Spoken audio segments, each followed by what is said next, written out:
Welcome back to Unfiltered Romance Nights. We are your hosts, Marjorie. And I'm Kolleen. Today's episode, we have #1 New York Times best-selling Canadian dark romance author, Brynne Weaver. Writing has always been a hobby for Brynne. Even as a young child, she loves typing out stories on her grandmother's typewriter. She wrote award-winning poetry and essays and dabbled in various forms of fiction over the years. In 2019, Brynne committed to publishing more of her works and released her first nonfiction book under her real name. She then began focusing on her first fantasy romance series, The Diviner.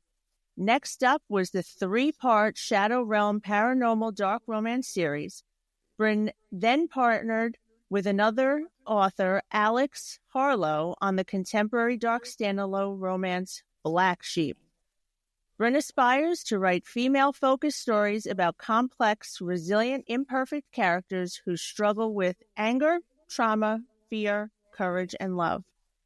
With all that being said, welcome to Unfiltered Romance Nights podcast, and we are extremely excited to have you. So thank you. Thank you so much for having me. I'm excited to be here. Yay. Well, before we get started, before we take a deep dive into your books, we just have a couple of icebreaker questions. All right. So, first icebreaker question would be, if you have time, do you have like any favorite TV show or series that you watch? I haven't really watched much in a while. Writing is kind of my switch off, like in terms of like a favorite series, I guess. We do tend to watch like Great British Baking Show when we're eating dinner because my son really wants to be a chef when he grows up. He's just about to turn 10 years old. So he is like super into it. He reads his cookbooks and he's like super into like the baking and any cooking related show. So normally it's like Great British Baking Show, but I really like The Great, which starred Nicholas Hoult and Elle Fanning. I really loved that, and we still haven't watched the last season of that series, so got to get back into that once there's some spare time. Now, just to put you on the spot a little bit, other than yourself, of course, who would be your favorite author? This is hard because I like different authors for different stylistic reasons and for different like subjects that they cover.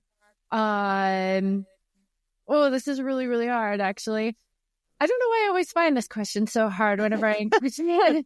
I really like Abby Jimenez. I think she just writes really complex characters who are just so relatable. I really loved, one of my favorite books actually is Life of Pi by Jan Martel. I thought that was really beautiful and a really interesting way to tackle the subject of belief, which, coming from a formally religious background, which I'm not anymore, I thought it was like a really interesting exploration, and I thought it was beautifully written. Those are some of my favorites in terms of dark romance. I really like Sierra Simone. I really love Priest. I thought that was fantastic. Yeah, there's so many. Like Haley H.C. Carlton and Santana Knox, I think, are super talented. I'm a little bit biased because they're really close friends. But they are enormously talented, and I became friends with them after reading their books. So I'm trying to remain unbiased, but I really love both of their storytelling, like fashion, which is very different from each other. So yeah, agreed, definitely. I feel like you answered this already, but you have so many, like your favorite authors are like different. Do you have like a specific genre or subgenre that sometimes you will go to, like typically pick up a book? I think more often than not, probably dark romance. but I do bounce around a lot. Like I'll do a straight up rom-com as a palate cleanser. I'll do some fantasy as well. Like it's always got a romance element to it, right? But yeah, I'm kind of all over the place with what I like at a given time. I actually just read Nisha Tooley's Not Safe for Work, which is her first contemporary romance. Usually she does fantasy romance, and I really love her fantasy romance, and that was really great. So yeah, I kind of bounced all over the place, honestly. Like a mood reader, right? Yeah, totally. Like all of us. Yeah.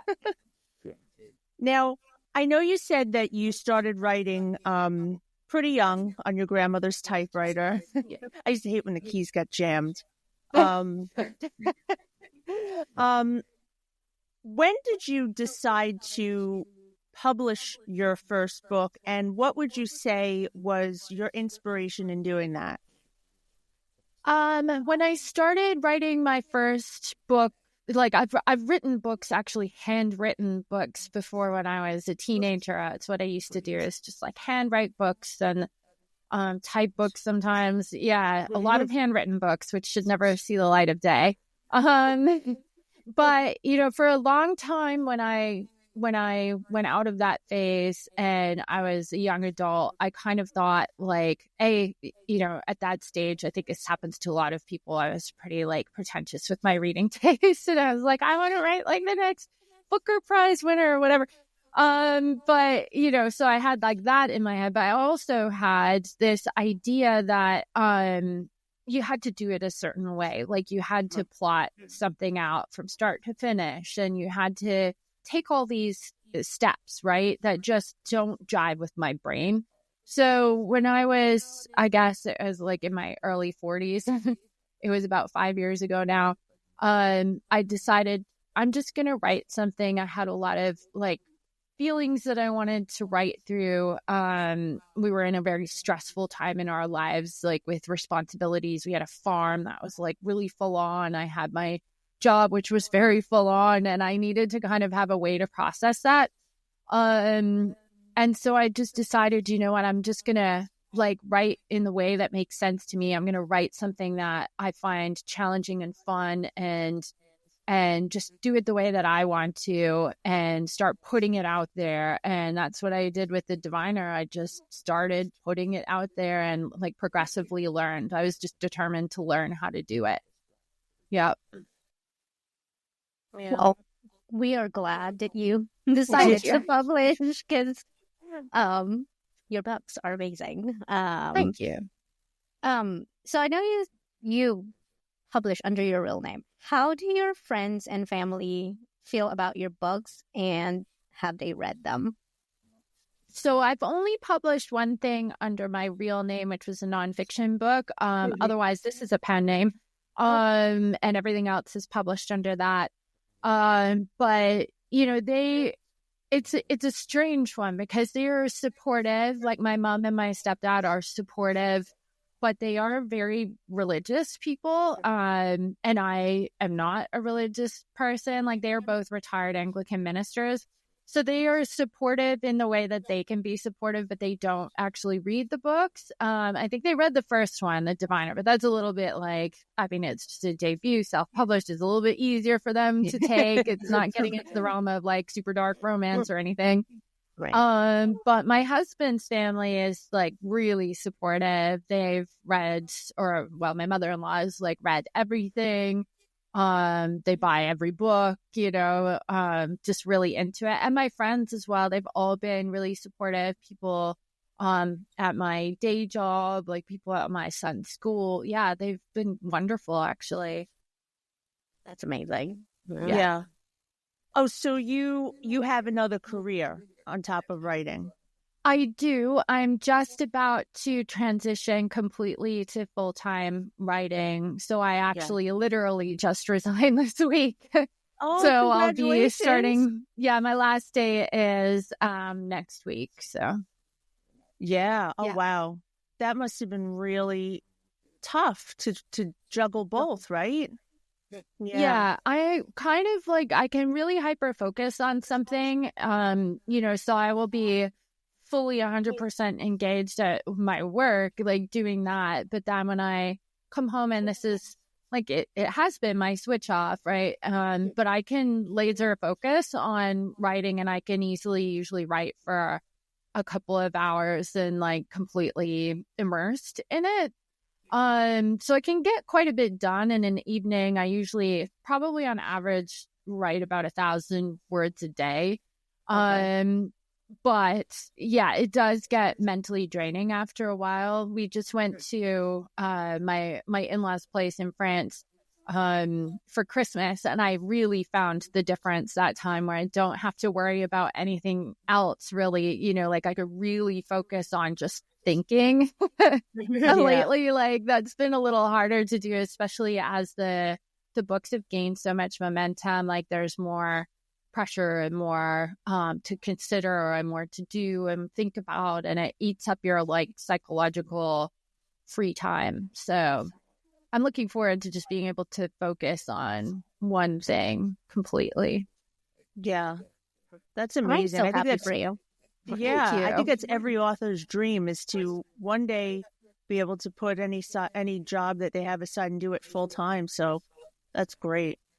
Thank you. It's a little scary because I've been in corporate, in the corporate world for years now, you know, so, and there's amount of security that comes with that. Like, oh, there's benefits and like a paycheck every week and paid holiday and all of that stuff. But yeah, I think it's worth it in the end. I always like taking a risk. Like we've taken so many risks, I feel like, and try to be calculated about them and strategic about them. But yeah, it's still, nonetheless, it's a little bit like, oh, that's a big change. My bad. Yeah. Makes I kind of wonder, it's like you'll probably have more free time, but not really, kind of like, you know. Yeah, a little bit more work-life balance would be good. Yeah.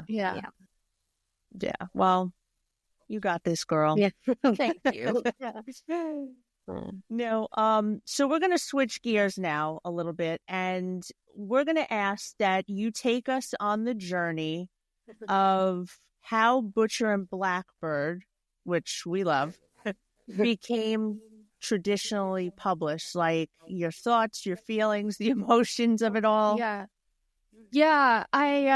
So when I first was writing it, I just felt like I want to have fun and just lean into what I thought that I was potentially good at, which was more of like the comedic aspects. You know, it's something people often said to me about my previous books, is like they loved the comedy aspects of it. And I'm really into like dark comedies and movies and, you know, things like that. So I really tried to focus on that, like just really having fun. My day job has been heavily focused in data and analysis and things like that as part of it, like part of the component of it. So I was kind of curious about what would happen if I just chucked it up onto Amazon without a pre-order, to see if that would affect the rankings. And I was like, oh, I'm going to compare the things and like what I've done previously to what I'm going to do this time. But I didn't really like think that much of it. You know, you always hope that something's going to take off. And I think I always believed that something eventually would take off, but I didn't really think it was going to be that book necessarily. So I put it up as like a live release, like just okay, today's the day, up it goes. And I did notice that like when I was getting ARC reviews and tagged in like ARC reviews, that it was not just like a short little like couple of lines. Typically, like people would they were really effusively like excited about it. And I thought, oh, that's really cool. Like to see that it's something more. Like it just felt like a little bit of something more. But the first 2 weeks didn't, like, it was just kind of an average release for me. And I thought, okay, well, that's cool. Like it'll kind of trundle along, like maybe next time, you know. And then all of a sudden, people started picking it up on TikTok. It wasn't anything that I had sent to them. It was like bigger book talkers like Christy from Read Between the Wines and Abby from Abby's Reads. A couple of people just started picking it up and posting about it. And that's when it really struck fire. So it kind of took on a life of its own. I didn't have any concept of how big it would become or how quickly that would happen. And then I started getting these like foreign inquiries from different foreign publishers, and they kept asking like, who's your agent? I want to talk about buying the rights and publishing it in my country. And I didn't have an agent. So I was like, oh, please hold, I'm trying to just figure it out, like all this stuff is happening at the same time. And I was like trying to get my head around it. And in the meantime, we were living in Canada, and my day job was in the process of moving us. So we were getting ready to get all this, like trying to get everything together for doing this international move essentially. So it's just a lot. And I was kind of like, oh, hold please, I'll figure it out. And then this really lovely Hungarian publisher contacted me, same kind of question, like, do you want to sell your rights? And I said, look, like, I don't know what I'm doing with this selling there. I'm going to be really honest. Like, I don't know how to do this. I don't have an agent. Do you have anyone that you would recommend? And he gave me 2 names. And I wrote an email and I detailed out everything about like sales to date for that book, like what I had planned for the other 2 books, like basically just anything I could throw at it, and said, look, I don't know. I know there's a querying process. I know I'm not doing it properly, but this is what I've got, right? And I sent it to Kim Whalen on a Sunday, and within 30 minutes, she said, I'd love to talk to you tomorrow.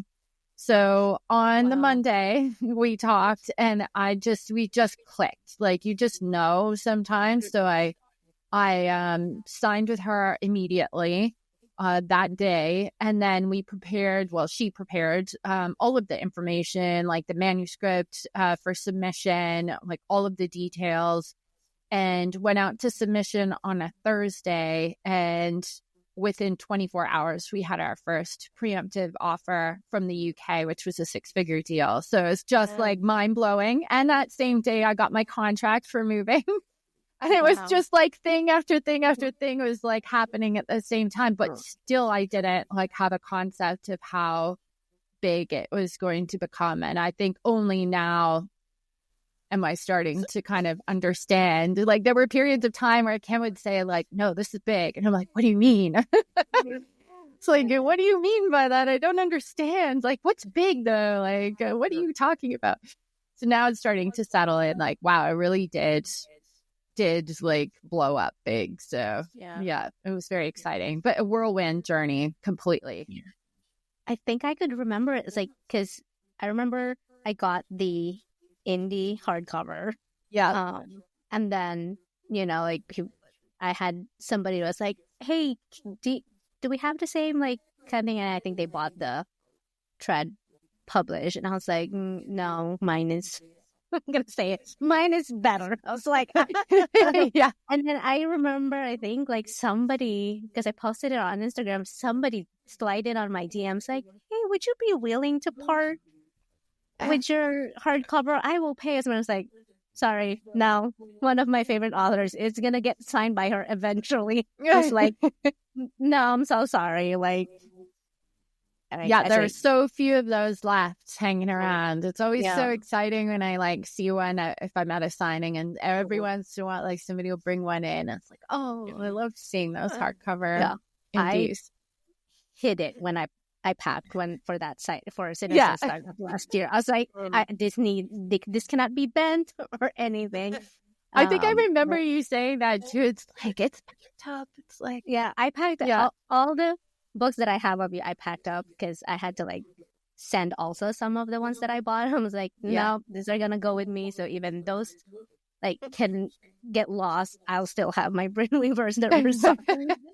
But I think now I have like 3 versions of your of Butcher and Blackbird, because I found it's a special edition, the illustrated one. I found somebody that was selling it. I was like, I'll take it.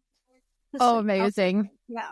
So my husband's like, why did you buy it? I was like, this is my favorite books last year. I was like, leave me alone with it. Like, I love it. Please. So I know you did a bunch of like, tours last year when, especially when Leather and Lark came out, how was kind of like your feelings when, saw them as like a top retailers, like your books, like that moment when you like go in a store, like you see your books just, there. Yeah, that's definitely a pretty overwhelming moment. And it's strange because, like, you see it there and it's just hard to believe sometimes, it's so exciting, but it's almost a little bit like it short circuits my brain a little bit. Like, oh, wow, it's there. But it's a book, but it's there. Like, my brain can't really compute sometimes for some reason, I think. But yeah, it's so exciting because it is something that you always dream about happening. When you're an author, like, you have these specific goals, and that might be one of them for a lot of us. It's not for everyone, which is totally fine.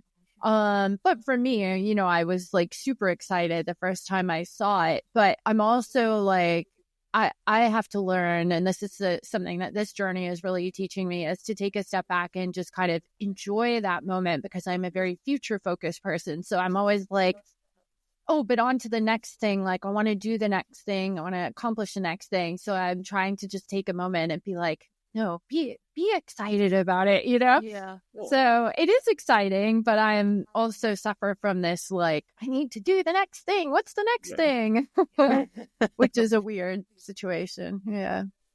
Yeah. Follow-up question. Did you ever sneak in and like sign some of them? Oh, yeah, I do that. Like, I'll go to Barnes and Noble, which is right close to where I go to get my nails done. So sometimes I'll like go and get my nails done. I'll be like, oh, I got a few minutes. I'll just like hop into Barnes and like go and sign some copies. And they know enough now. Like, I'll just be like, hi. Like, it's usually people working, right? So I'll be like, I'm just gonna sign a few. And they kind of like let me to it, or I'll go to Walmart sometimes and do the same thing. So yeah, I love doing that, sneaking in and just signing a few copies and stuff. Yeah. That's so nice. I think that actually, like, being able to do that and be almost surreptitious about it and just kind of go in and like, sign a few, that actually maybe resonates for me more than that first time of seeing the book in the store. And I do remember that, seeing it on a shelf and like being like, holy crap, it's in Barnes and Noble. Like, wow, that's crazy. But actually, like, being able to go in and be like sneaky about it and sign a bunch, that always kind of resonates for me. Sorry if my dog barks all of a sudden. We've just had a delivery. So hopefully she's fast asleep, and hopefully she'll just lie there and not say Well, the world now knows that Butcher and Blackbird is going to be a movie. What can you tell us, if anything, about that? Will you have much input in it, and will it stay true to the book, or do you anticipate some changes? Yeah, so we first signed the contract in the spring, and I guess going back, that's part of the whirlwind experience. When Butcher and Blackbird really took off. I think we had our first entertainment meeting. Like, I signed with him in early September of 2023, and we started getting these like publishing deals almost right away. And then pretty much right away. And then we started working on entertainment. So she co-agents with another agent who was formerly at UTA. So her name is Mary Pender. And we started setting up these entertainment calls. There was a lot of entertainment like interest, and she had gone out and like, kind of similar kind of thing with the publishing, like where you kind of go on this submission and say like, here's this book, like these are the stats, and like we think it could be a good movie or TV show. And so the first person that we talked to was Chris McKay, and that was in late October, I think it was. And then we talked to a whole bunch of different, like we had these meetings with different producers and an actress producer and screenwriters and just all of these like industry people, different folks who were interested in picking up the rights. And in the end, it came down to Chris and two other bidding parties. So it was like two that wanted to do TV for a B&B, and then the movie option, which was my preference as well. But I just felt like he had such a passion for it and was able to really articulate the things that were concerns for me as well, like really nailing the romance, nailing the chemistry. And I felt like he just truly understood the book in a way that nobody else did. So we signed that deal in the spring and announced that deal. So it takes a long time, like going from October to like whatever it was when we announced it. I think it was April or May. And then we had to like find a screenwriter. So that was our next big like process, was to find Laura. So we actually like, they spoke to a whole bunch of different people and kind of nailed it down to a couple, and then ended up going with Laura. And again, that contract process takes a while, but she just had such a great like collaborative energy. Again, she really understood the book. And what I love about her vision of it, yeah, there are going to be some differences, but it follows quite closely. There are some things like I think the timeline might be a little bit condensed, or just things to keep the tension going, because you only have like an hour and a half or 2 hours to like really get through this thing that's, quite long in print form. But what I love about that, what she did was she picked up on threads of things I was thinking when I was writing, and she has kind of expanded on them, whereas I kind of left some of them, which I can't really detail, but like little threads of things where I'm like, oh, I could take this character a little bit farther this way, or Lachlan could be more like this. And then she picked up on that when reading it. And it was just a minor little thing that was only in my head. She identified it and was like, no, I'm going to bring him that extra little bit farther. Right. So she just understands the characters and the push and pull dynamics, but she's also like really creative and funny and like has ideas of visually what it will look like. So yeah, I'm like super excited. I'm very involved in the process. I'm an executive producer on the film. So I'll be staying involved. I'll like go to set. I'll be there and like the editing, being really part of the process, which they've made sure to do the entire time so far. So I don't have any worries about that. Like I can talk directly to Chris or directly to Laura, and they can ask me questions, and they do. So yeah, I think it's like the best possible scenario. And I'm just really excited to see how it comes together. I think people are always going to like, will it always exceed people's expectations? Different people have different visions of what it would look like.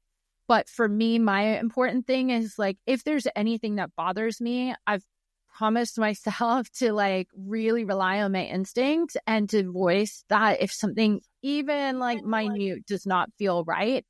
And what I noticed when Laura took me through all of the script, like the big picture kind of like ideas that she had, not a single thing was like, oh, I don't know about that. Oh, I'm not sure. I don't feel right about that. There was absolutely none of that. So I think we're off to a good start. Perfect. That is amazing that you're like part of everything. Because, there's so many books that are being, optioned as either TV shows or movies, and some of them like veer off way far of what the book is. So, and then you hear about like, the author doesn't really have a lot of say to it or anything. So I'm super excited. Yeah. To just see that's something it's something they warned me about before I had that first conversation. They were like, look, a lot of these discussions about adaptations from book to movie, they go like this. They go, oh, thank you. We want your rights. We'd like to buy them. Okay, you go away now. And that was not my experience in a single one of the calls that I had. So it was always just like, we want to collaborate with you, and this is what that would look like. So I felt really, with everyone that we talked to, that there was, that opportunity to really be part of the process. So yeah, that's great. I'm so happy for you. Thank you. Like really excited for this, because I think it's like that, it's dark romance. It has kind of like your signature of like the serial killer romance, but like the comedy aspect for it was like different when I I think I argued for you on this one. Yeah, I think you did. Yeah, I'm sure that yeah. you did. Yeah. And it's like, this is different. Like, but I was already excited because I think it was coming from reading Marrow, I believe. Yeah. So I was like I was laughing so much in that thing, and I just love both characters. But I think it's like Sloane is my favorite out of the two main characters, just because she's badass, and both of their, like their relationship was just like, the development of it was really great to read. One of my favorite scenes out there was like with the if I'm pretty sure everybody probably read this, but like the ice cream part, because that was like the comedic relief for me. Like, yeah, I really loved writing that. I loved my favorite scene actually to write was the mummy. Yeah, I just had so much fun writing that scene. Yeah. But the whole book, it was fun. I had a blast. It was, and the banter with and he would tease her with it's looking a little gougy. But it was always just the one eye, not the other. Yeah, I know. It was always the left eye. Right. And she gets like so mad about it. Like, no, they're perfect. And no, like, so it's funny. Kind of curious, like, how did you come up with all those? Because they were like different, like as far as, like how they killed or anything like that. It's always different, even though they have signature, but they're like how you present it, how you stage everything. They're always different. Like, how did you kind of come up with that, So I think, one of the things I was thinking when I was writing it is that I really love old school horror movies. So I love Psycho. I think Texas Chainsaw, the original version, is fantastic. Like Silence of the Lambs, I absolutely love that movie. So I was like, I'm going to play a little homage to these different films that I love. And that's kind of like how I built the structure of it. But like, I don't know, I just visually see in a lot of detail, like this, I guess my imagination is just a little bit weird, I like think of these scenes and I see them and I hear the people talking and their conversation kind of like builds in chunks. I don't know how it happens. And each one was definitely like a play on a different kind of horror structure or horror like trope or a horror movie that I loved, or even kind of combining some of them. And that's how I tackled it. But it's always just like very visual in my head of what I'm seeing. It's like watching a movie in my head. Yeah. No, those are cool. I think it's funny too, like, they're serial killers, but they always not kind of get caught, but like almost like not prepared for like the scenes. And I was like, hey, did you not prepare for this? Like, especially like, when you read chapter 1 when they first kind of meet in person, I was like, she didn't prepare for this part. That was not on her agenda. She thought she was so slick, and that was like something I wanted to do too. I didn't want to get too bogged down into like the police element of it. I thought, these are two very highly experienced people. They're very almost like professional in what they do, even though she really fucked up. But like I just wanted them to be like, almost like this is their second job, a little play on the whole police investigation thing. I think like that's their banter comes in. It's like they're so competitive with each other. So it was the perfect, like, their annual competition. Perfect.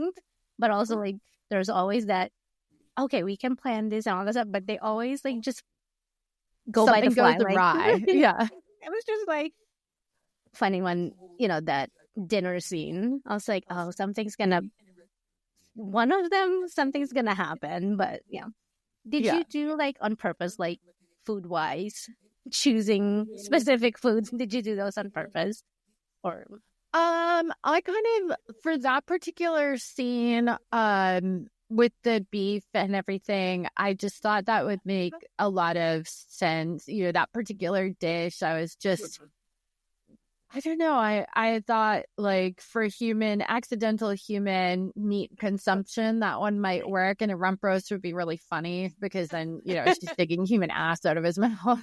Like, yeah, I don't know. And the ice cream is pretty random. Like that just, I don't know where these ideas come from half the time. It's just bizarre. Like I call it my sparkly brain soup, which my husband just really hates that term.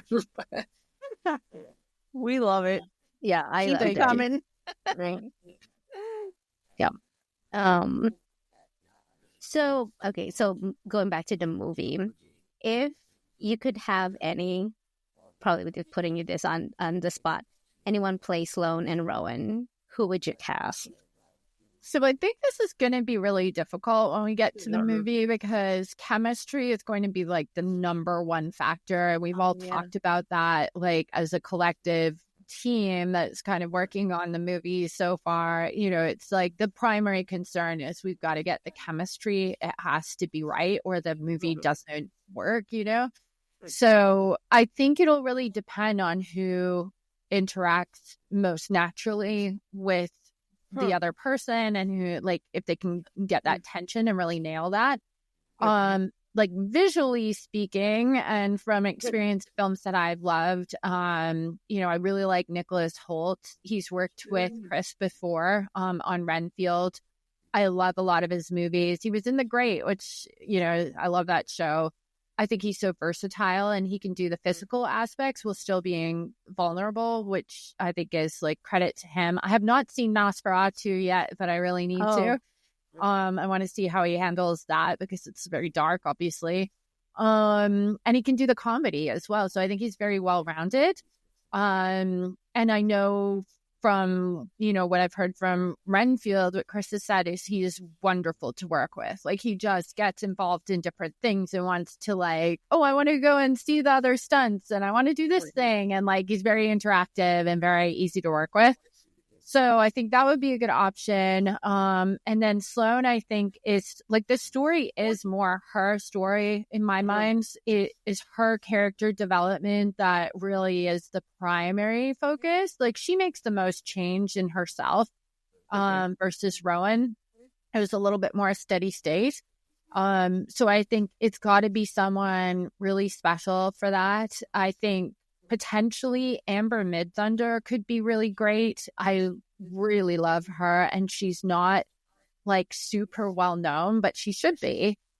She was in the movie Prey, which was like a Predator, the latest in the Predator franchise. She's an Indigenous American actress. I think she can handle all of the physicality. She's stunningly beautiful. She is actually like looks in my mind a fair amount like Sloane does.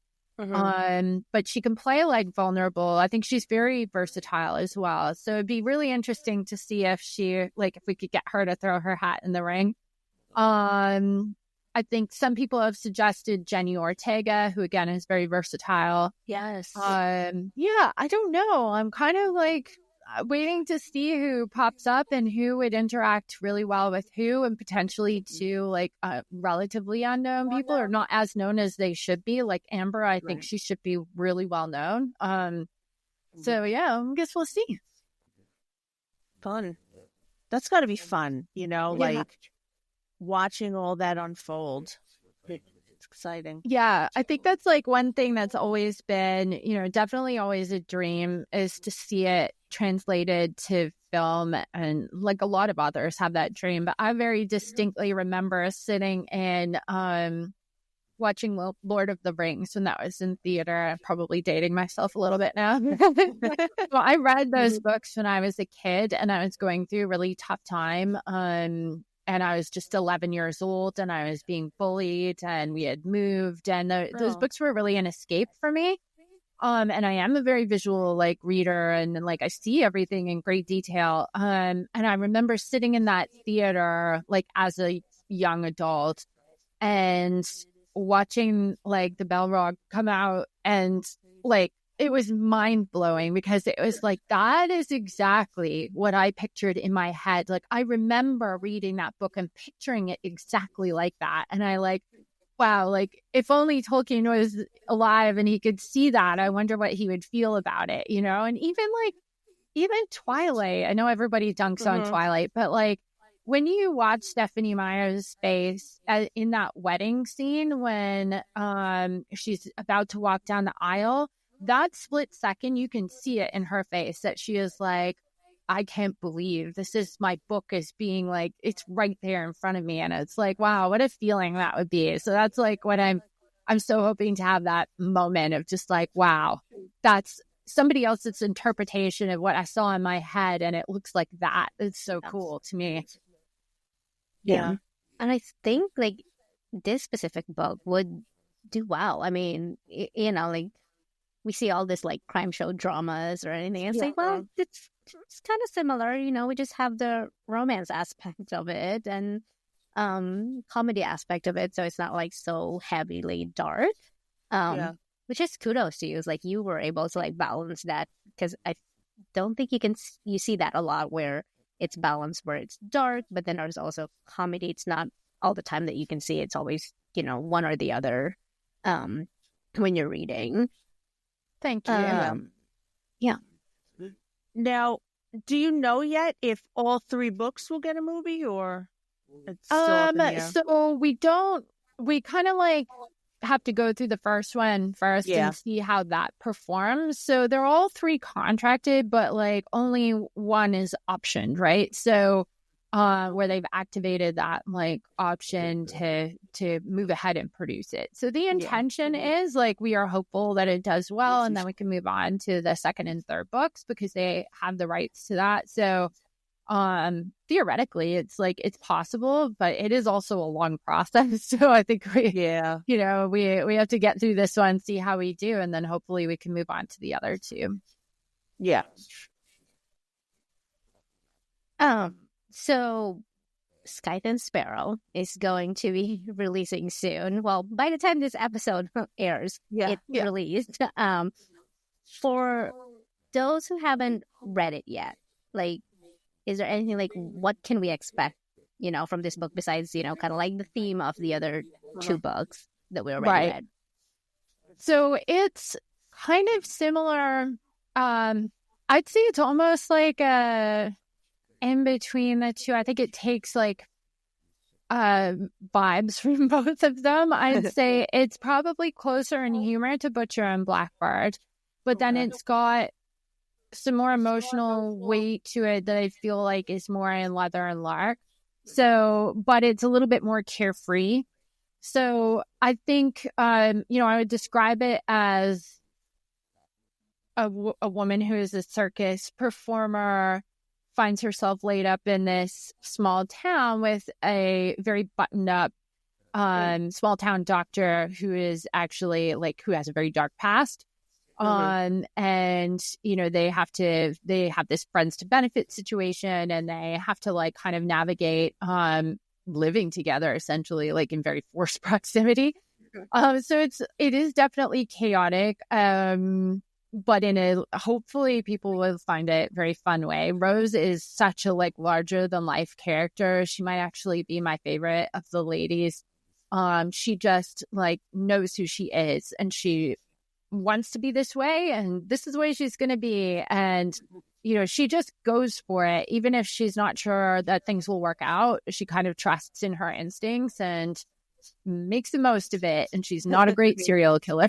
She's not very good at it is the thing. And then Fionn, I think, you know, a lot of people hopefully will really like him because he is trying so hard to meet expectations of him that don't really fit who he actually is. So it takes Rose coming onto the scene to really unravel some of him and to get him to where he actually wants to be, which was really fun because I think a lot of the time it's like, oh, it's the female character who is sort of corrupted by the man in quotation marks, the more morally gray man. And in this case, it's like he's corrupted by her chaos. So yeah, it was so fun. And he just kind of rolls with it, like bless his heart. He's like, okay, I guess that's what I'm doing now. And I'll just go with it because I really think she's cool. So yeah. Yeah, I think Yeah. I thought they were gonna be your second book before you announced the Leather and Lark. Because when I was reading Butcher and Blackbird, they were there a little bit more prominent, I guess, as far as like side, cameos and stuff. So I was like, oh, I wonder if this is the next one. So, but I'm excited to read it and for it to release. So, Thank you. Of all the 3 books in this trilogy, we'll put you on the spot. Who is your favorite couple?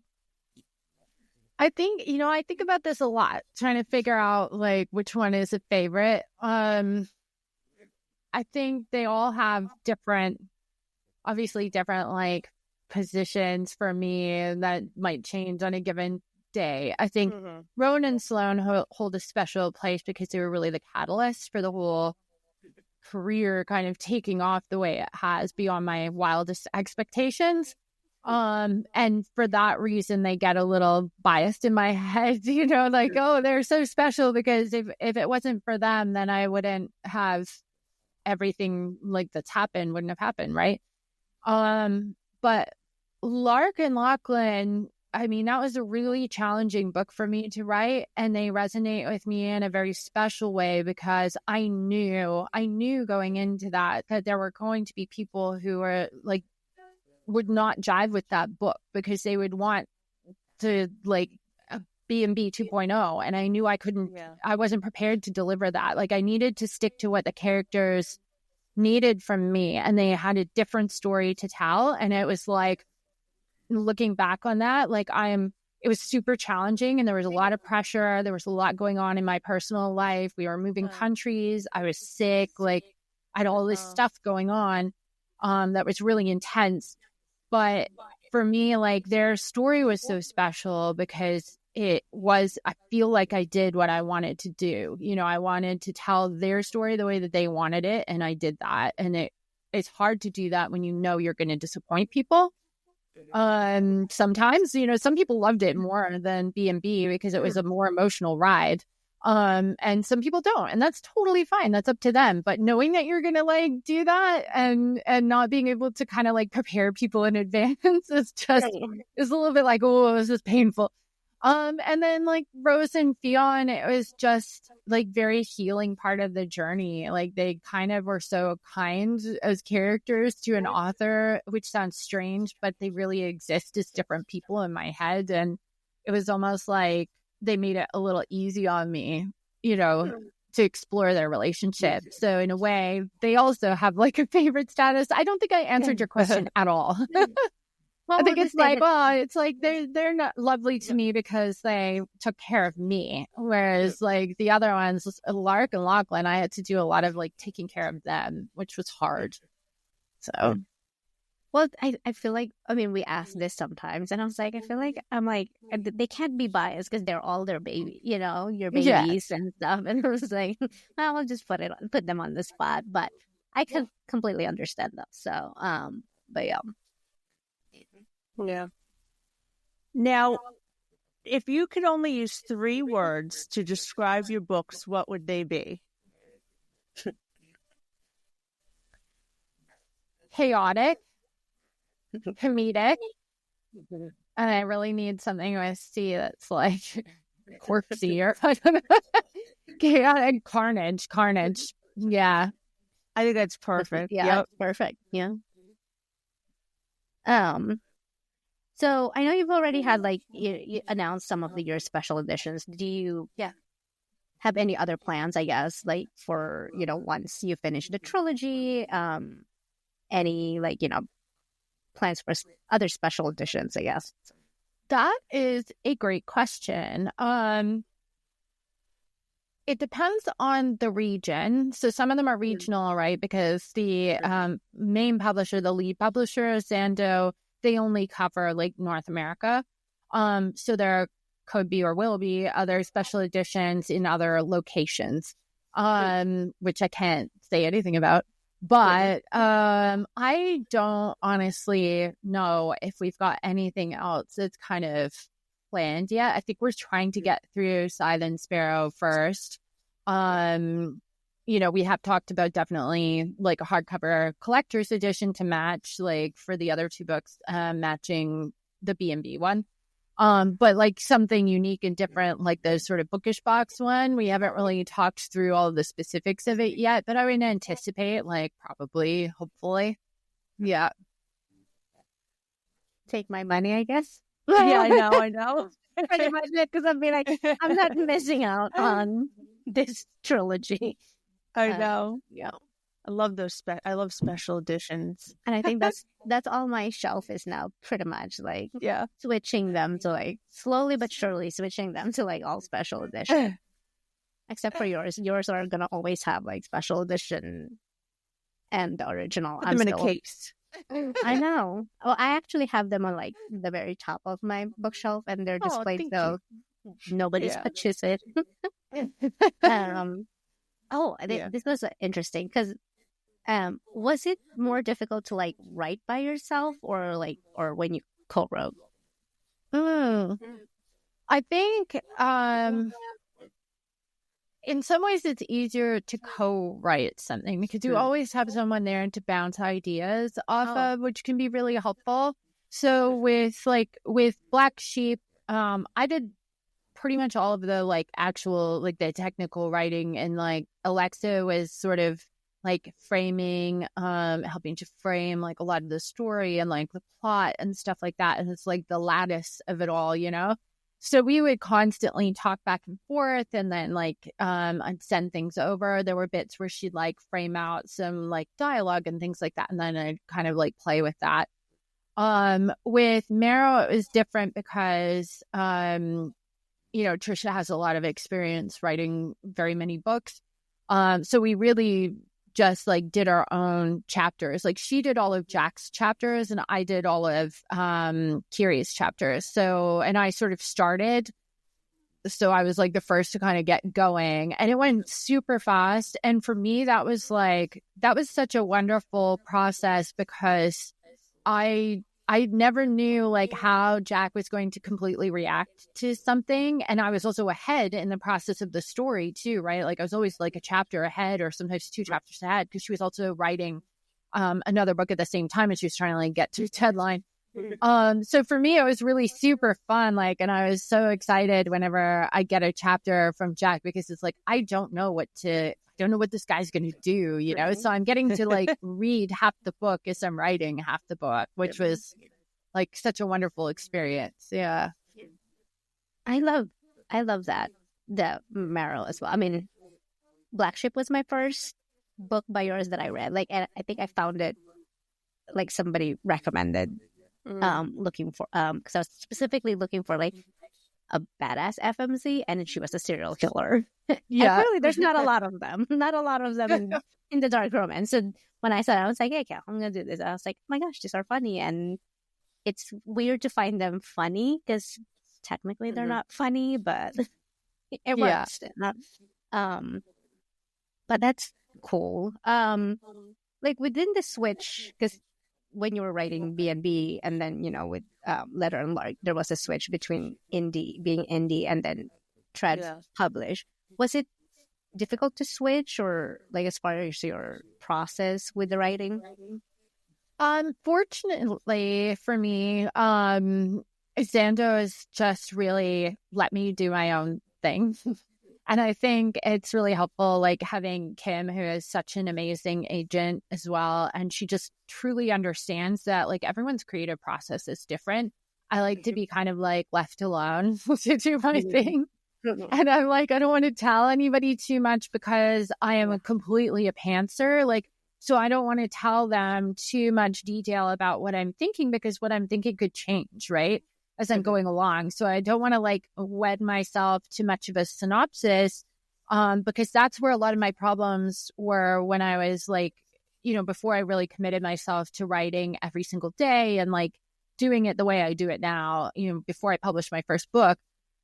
If I wrote out like a plot, this is why it didn't work for me, I would be stuck with that idea in my head and I would have trouble like separating myself from it. I'd feel like I had to, this is the idea I had, I need to commit to that idea.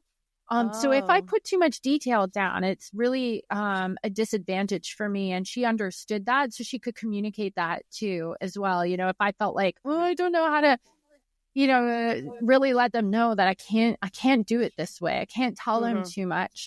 She would help with that. But they've been great as well. Like, they really are collaborative, and they understand that my process has to kind of be my process, and they have to sort of leave me to it. So fortunately, it hasn't changed that much in terms of like the bulk of the writing. It's different when you get to like the editing process, because if you're an independent, if you're completely self-published, then you might hire an editor, like I did for Black Sheep. Like, some of my stuff is completely, even B&B before I released that was like completely self-edited. But I hired an editor for Black Sheep, and she was amazing, but you're still like, you're paying for that service. So you feel more comfortable saying like, oh, I don't want to do that thing. Like, oh, I'm not going to implement that change.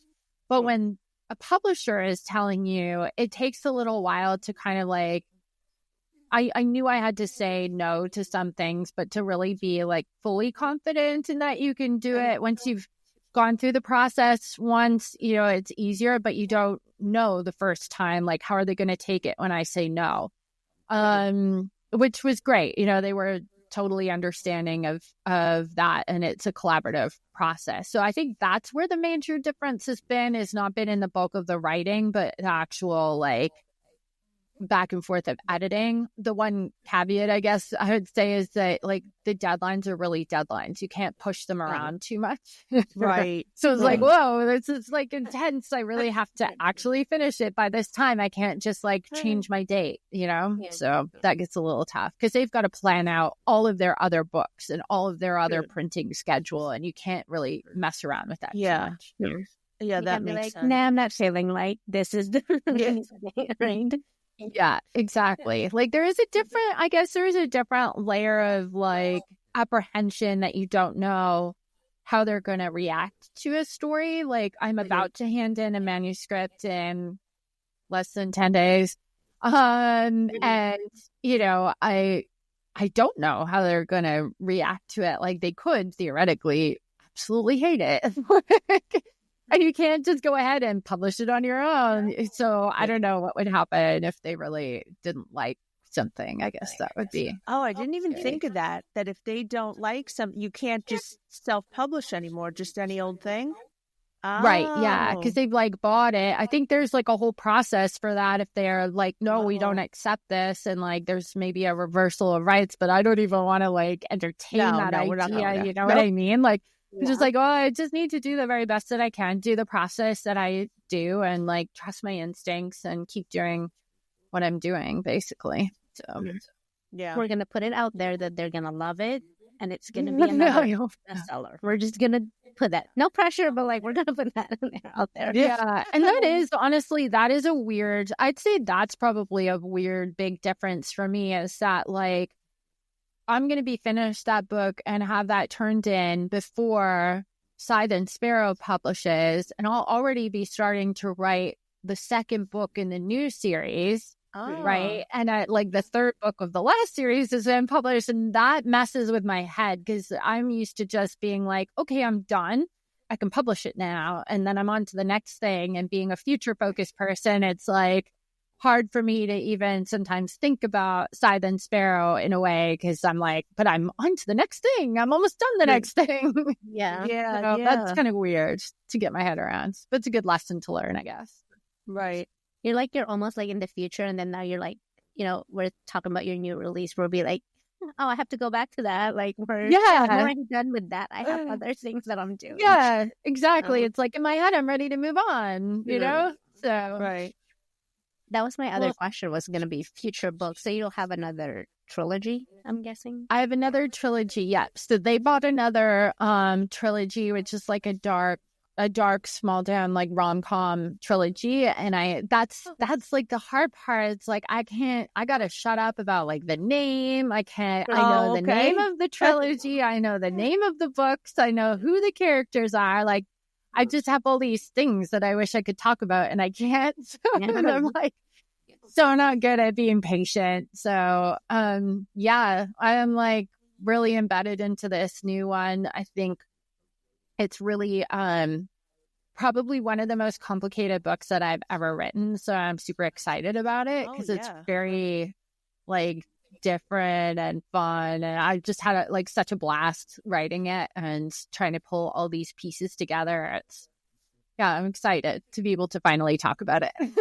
Yeah. Okay. Because I think earlier today, I was like, I'm pretty sure she announced before, like sometime last year, she announced that she was going to. So it's like scrolling. I was like, where is it? I know she announced it. I saw it. Yeah. So they bought that series and we announced it in the spring.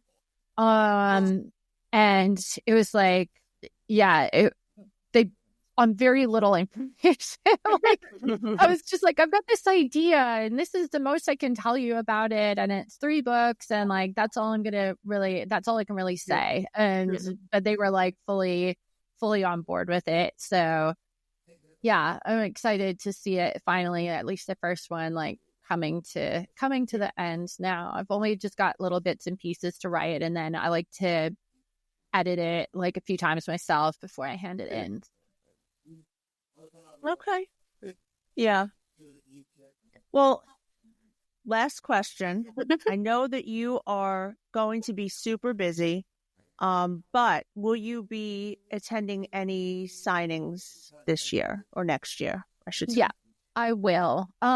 So I am doing, there's a book tour for the release of Silent Sparrow in February. So there's a bunch of dates. Most of them are sold out. But there are some spots left in like New York City. And I think some spots in LA still and a couple of spots in Maine. So there's all the other spots are like sold out, which I'm super excited about.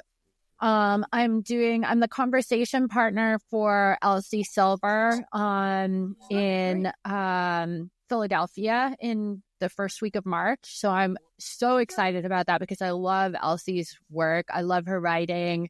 The Chestnut Springs series is like near and dear to my heart. So I'm super excited to talk to her. And she's a fellow Canadian, so that's great. So doing that, and then Wild and Windy in Chicago, I'm due to do that one. Singers and Stardust again, it was amazing, so I can't wait to be back in Boston in August. I'm probably going to do like some store related signings in there and somewhere like at independent bookstores or at Barnes and Noble and things like that.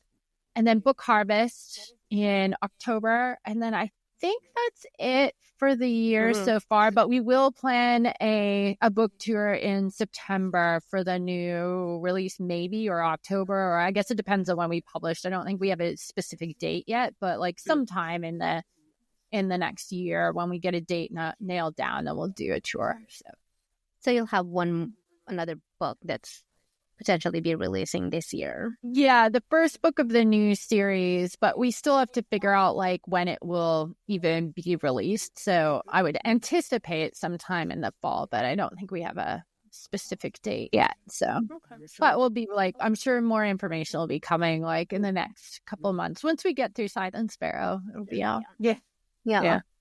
Well, I hope, because I live far, like up north. I hope you get to like do a book tour somewhere here in Montana. So that would be great. Somewhere. Like, if it's I love Montana. Yeah, Montana is cool. I love that state.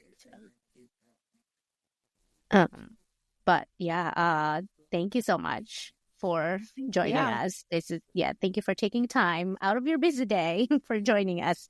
We appreciate it. Yeah. Happy to be here, and thank you for having me. Absolutely. Yeah. So be sure to follow us on our socials and be sure to subscribe to our podcast so you don't miss out on any of our new episodes. If you have any authors you would like to see on our podcast, you can DM us on Instagram. Well, that's all. Thanks so much. See you next time.